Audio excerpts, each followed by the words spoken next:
JDU की राष्ट्रीय कार्यकारिणी की मीटिंग के बाद बिहार की सियासत में अचानक नया मोड़ आ गया है।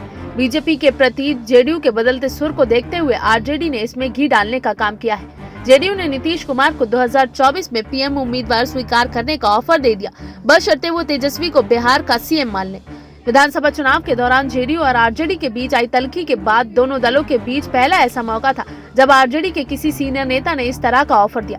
हालांकि उनके बयान से किनारा करते हुए तेजस्वी यादव ने इसे उनका निजी विचार बता दिया। तेजस्वी यादव ने यह भी कहा कि उनकी पार्टी मध्य अवधि चुनाव के लिए तैयार है। उधर जेडीयू ने इन चर्चाओं पर विराम लगाते हुए दावा किया कि बीजेपी के साथ नीतीश कुमार की अगुवाई में बिहार सरकार स्थिर है। लेकिन पिछले कुछ दिनों से राज्य में जिस तरह राजनीतिक हालात उभरे हैं, उससे आने वाले दिन में नए समीकरण बनने के संकेत भी दिख गए हैं। दरअसल जब से बिहार में नीतीश कुमार ने नई पारी की शुरुआत की है, तब से वो असहज दिख रहे हैं। ये असहजता इस बार पार्टी की मीटिंग में सामने आ गई। तब से ये सुगबुगाहट शुरू हो गई। नीतीश कुमार पहली बार बीजेपी के साथ छोटे पार्टनर रहकर सीएम बने हैं। इसका असर सरकार पर भी दिख रहा है। 15 मंत्रियों के संक्षिप्त कैबिनेट के शपथ लेने के बाद अभी तक कैबिनेट विस्तार भी नहीं हुआ है।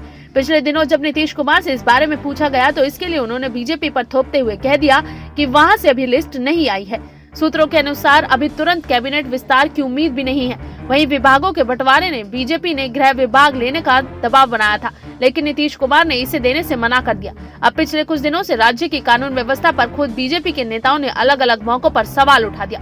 बीजेपी और जेडीयू के बीच संवादहीनता की स्थिति भी बन गई। बात यहाँ तक आ गई कि जेडीयू ने सार्वजनिक बयान दे दिया कि उनकी बीजेपी से बात मीडिया के माध्यम से हो रही है। और जब अरुणाचल प्रदेश में जेडीयू के विधायक बीजेपी में शामिल हुए तो पिछले 1 महीने का गुबार जेडीयू ने अपनी मीटिंग में निकाल दिया। लव जिहाद की आलोचना करने के पीछे बीजेपी को संदेश देना ही था। हालांकि इन सब बातों के बाद पार्टी के सीनियर नेता केसी त्यागी ने कहा कि राज्य में सरकार एकजुट है। इन घटनाक्रम के बीच विपक्ष खासकर आरजेडी को राज्य में नया मौका मिल गया। तेजस्वी यादव ने जरूर औपचारिक रूप से अपने ही सीनियर नेता के प्रस्ताव को खारिज कर दिया, लेकिन नीतीश के प्रति अपने तेवर को जरूर नरम कर लिया है। विधानसभा चुनाव के दौरान आरजेडी का मूल हमला नीतीश पर ही होता था। पार्टी अभी जेडीयू बीजेपी के बीच वेट एंड वॉच की ही भूमिका में रहेगी। पार्टी के एक सीनियर नेता ने कहा कि अभी कुछ भी जल्दबाजी है और वो पहले ही अपने कार्यकर्ताओं को मध्य अवधि चुनाव के लिए तैयार रहने के लिए कह चुके हैं। Bureau report SPN9 news.